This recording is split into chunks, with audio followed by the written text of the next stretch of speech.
Hello everyone, how are you doing? This is MD Tech here with another quick tutorial. In today's tutorial, I'm going to show you guys how to resolve if the pause updates option is grayed out on your Windows 10 or Windows 11 computer. So this should hopefully be a pretty straightforward process here, guys, and without further ado, let's go ahead and jump straight into it.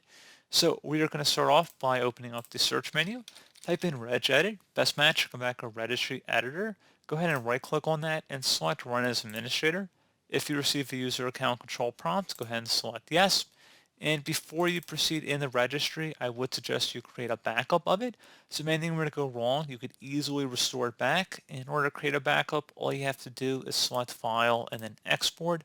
File name, I'd recommend naming it the date in which you're making the backup. Set export range to all and save it to a convenient and easily accessible location on your computer.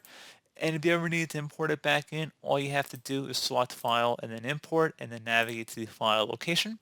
And now we're ready to begin. So we're going to start off by double clicking on the HK local machine folder. Do the same thing now for the software folder. Same thing for policies. Same thing for Microsoft. Double click on the Windows folder and then go down to Windows Update.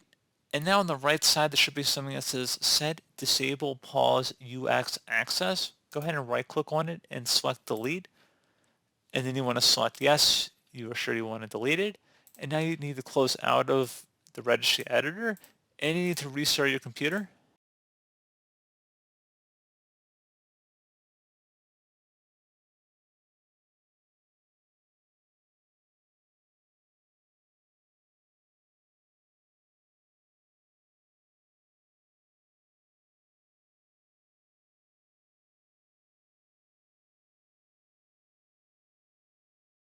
So there you go, guys. That should have hopefully been a pretty straightforward process. And if you try and pause updates, you should be good to go.